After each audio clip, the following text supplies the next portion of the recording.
ಪಿತನ ಸುಧನ ಮತ್ತು ಪವಿತ್ರಾತ್ಮ ನಾಮದಲ್ಲಿ ಆಮೇಲೆ ಪರಿಶುದ್ಧ ಆತ್ಮರೇ ಬನ್ನಿರಿ. ಇದೋ ಈ ದಿನದಲ್ಲಿ ನಮ್ಮ ಹೃದಯವನ್ನು, ನಮ್ಮ ಆತ್ಮಗಳನ್ನು ದೇವರ ಧ್ವನಿಗೆ ನಮ್ಮನ್ನು ತೆರೆದಿಟ್ಟು ಸದಾ ಅವರ ಕೊರಳಿಗೆ ನಾವು ಕಿವಿಯನ್ನು ಕೊಡುತ್ತಾ ಸದಾ ಅವರನ್ನು ಹಿಂಬಾಲಿಸಿ ಅವರ ಪ್ರೀತಿಯನ್ನು, ಶಾಂತಿಯನ್ನು, ಅವರ ಹೆಜ್ಜೆಗಳಲ್ಲಿ ನಡೆಯುವ ಕೃಪೆಯನ್ನು ನಮಗೆ ದಯಪಾಲಿಸಿರಿ. ನಮ್ಮ ಪ್ರಭು ಯೇಸು ಕ್ರಿಸ್ತ ಹೆಸರಲ್ಲಿ ನಾವು ಪ್ರಾರ್ಥಿಸ್ತೇವೆ ತಂದೆಯೇ, ಆಮೇನ್.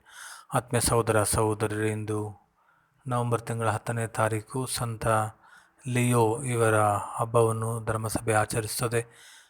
ಧರ್ಮಸಭೆ ಇತಿಹಾಸದಲ್ಲಿ ಬಹಳ ಕ್ಲಿಷ್ಟಕರವಾದ ಸಂದರ್ಭದಲ್ಲಿ ಇವರು ಜಗದ್ಗುರುಗಳಾಗಿದ್ದು ಧರ್ಮಸಭೆಯನ್ನು ಮುಂದುವರಿಸಿದಂಥ ಕೀರ್ತಿ ಈ ಮಹಾತಿಶಯ ಸಂತರಿಗೆ ಸೇರುತ್ತದೆ. ಆತ್ಮೀಯ ಸಹೋದರ ಸಹೋದರರೆಂದರೆ ಮೊದಲನೇ ವಾಚನದಲ್ಲಿ ಸಂತ ಪೌಲರು ತೀತನಿಗೆ ಬರೆದ ಪತ್ರದ ಮೂಲಕ ಹೇಳುತ್ತಾರೆ, ಯಾವ ರೀತಿ ಚಿಕ್ಕ ಮಕ್ಕಳಾಗಲಿ, ವಯಸ್ಕರಾಗಲಿ, ಹಿರಿಯರಾಗಲಿ, ಅವರು ಯೌವನಸ್ಥರೇ ಆಗಲಿ, ದೇವರ ಧರ್ಮಸಭೆಯಲ್ಲಿ ಯಾವ ರೀತಿ ಅವರು ಕ್ರಿಸ್ತಿಯ ಪ್ರಜೆಗಳಾಗಿ ಅವರು ಸ್ವಯಂ ನಿಷ್ಠೆಯಿಂದ ಅವರು ಜೀವಿಸಬೇಕು.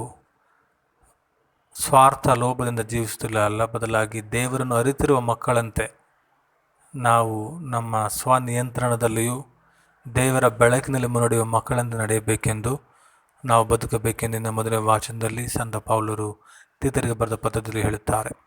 ಇದನ್ನು ಶುಭ ಸಂದೇಶದಲ್ಲಿ ಪ್ರಭು ಯೇಸು ದೇವರು ನಮ್ಮ ನೀಡಿರುವಂಥ ಕೆಲಸಗಳನ್ನು ಮಾಡಿ ಮುಗಿಸಿದ ನಂತರ ನಾವು ಅಹಂಕಾರದಿಂದ, ಗರ್ವದಿಂದ ಮೆರೆಯುವುದಲ್ಲ, ಬದಲಾಗಿ ನಾವು ಅನರ್ಹ ಸೇವಕರು, ನಮಗೆ ನೀಡಲಾಗಿದ್ದ ಕೆಲಸವನ್ನು ನಾವು ಮಾಡಿ ಮುಗಿಸುತ್ತೇವೆ ಎನ್ನುವಂಥ ದೀನತೆಯ ಮನೋಭಾವವನ್ನು ತಾಳಲು ಪ್ರಭು ನಮ್ಮನ್ನು ಆಹ್ವಾನಿಸುತ್ತಾರೆ.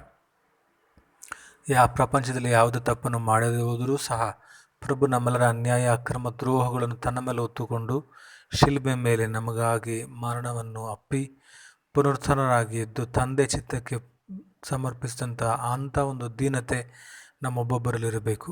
ನಾವು ಮಾಡುವ ಎಲ್ಲ ಕೆಲಸ ಕಾರ್ಯಗಳಲ್ಲಿಯೂ ನಾವು ನಮ್ಮ ಸ್ವಂತ ಪ್ರತಿಷ್ಠೆಯನ್ನು ನಾವು ನೋಡದೆ ದೇವರ ಚಿತ್ತವನ್ನು, ಏಕೆಂದರೆ ಅವರ ಕೃಪೆಯಿಂದಲೇ ನಾವು ಇಷ್ಟು ದಿನಗಳ ಕಾಲ ಈ ಕ್ಷಣದಲ್ಲಿಯೂ ಸಹ ನಾವು ಜೀವಂತರಾಗಿರಲು ಸಾಧ್ಯ. ಆದ್ದರಿಂದ ದೇವರ ಕೃಪೆಗೆ, ದೀನತೆಗೆ ನಮ್ಮನ್ನು ಸಮರ್ಪಿಸಿ ಬದುಕಲು ಪ್ರಭು ನಮ್ಮನ್ನು ಆಹ್ವಾನಿಸುತ್ತಾರೆ. ಆದ್ದರಿಂದ ಈ ದಿನದಲ್ಲಿ, ಈ ಕ್ಷಣದಲ್ಲಿ ನಾವು ದೇವರ ದೀನತೆಗೆ ನಮ್ಮನ್ನು ಸಮರ್ಪಿಸಿ ನಾವು ಮಾಡುವೆಲ್ಲ ಕೆಲಸ ಕಾರ್ಯಗಳಲ್ಲೂ ಅವರ ಅವನ ಮಹಿಮೆಗಾಗಿ ನಾವು ಶ್ರಮಿಸುವಂತೆ ಮತ್ತು ದೀನತೆಯಿಂದ ನಾವು ದೇವರ ಚಿತ್ತಕ್ಕೆ ನಮ್ಮನ್ನು ನಾವು ಸಮರ್ಪಿಸುವ ಕೃಪೆಗಾಗಿ ನಾವು ಪ್ರಭುವಿನಲ್ಲಿ ಪ್ರಾರ್ಥಿಸೋಣ. ಕತ್ತಲೆಯ ಸಮಯದಿ ಬೆಳಕಾಗಿರು, ಸಾವಿನ ಸಮಯದಿ ಜೀವವಾಗಿರು. ಕತ್ತಲೆಯ ಸಮಯದಿ ಬೆಳಕಾಗಿರು, ಸಾವಿನ ಸಮಯದಿ ಜೀವವಾಗಿರು. ನನ್ನ ಹತ್ತಿರವಿರು ಓ ಯೇಸುವೆ, ನಿನ್ನನ್ನು ಬಿಟ್ಟು ಬಾಳಲಾರೆನು. Hallelujah, hallelujah, hallelujah, hallelujah. ಹೌದು ಪ್ರಭು ಯೇಸುವೆ, ನಿಮ್ಮ ಕೃಪೆಯೇ ನಮ್ಮನ್ನು ಸದಾ ಮುಂದುವರಿಸಬೇಕು. ನಿಮ್ಮ ಕೃಪೆಯೇ, ನಿಮ್ಮ ಬೆಳಕೆ ನಮ್ಮನ್ನು ಮುನ್ನಡೆಸಬೇಕಾಗಿದೆ. ಇಲ್ಲವಾದಲ್ಲಿ ಪಾಪದಲ್ಲೂ ಶೋಧನೆಯಲ್ಲಿ ಸಿಲುಕಿ ಸ್ವಪ್ರತಿಷ್ಠೆಯಲ್ಲೂ ಅಹಂಕಾರದಲ್ಲಿಯೂ ಗರ್ವದಲ್ಲಿಯೂ ನಾವು ನಮ್ಮನ್ನೇ ನಾವು ಮರೆಯುತ್ತೇವೆ. ಆದ್ದರಿಂದ ನಿಮ್ಮ ಕಲ್ವಾರಿ ಶಿಲುಬೆ ದೀನತೆಯನ್ನು ನಮಗೆ ನೀಡಿರಿ. ನಮ್ಮ ಕುಟುಂಬದಲ್ಲೂ ನಾವು ಮಾಡುವ ಕೆಲಸ ಕಾರ್ಯಗಳಲ್ಲಿಯೂ ಸದಾ ನಿಮ್ಮನ್ನು ನಾವು ಪರಿಪಾಲಿಸುತ್ತಾ ನಿಮ್ಮ ಕೃಪೆಯಲ್ಲಿ ಬೆಳೆಯುವಂಥ ಮಕ್ಕಳಾಗುವಂತೆ ನಮ್ಮನ್ನು ಆಶೀರ್ವದಿಸಿರಿ. ನಿಮ್ಮ ಪರಿಶುದ್ಧವಾದ ಹೆಸರಿಗೆ ನಾವು ಪ್ರಾರ್ಥಿಸ್ತೇವೆ ತಂದೆಯೇ, ಆಮೇನ್. ಪ್ರಭು ನಿಮ್ಮೊಡನಿರಲಿ.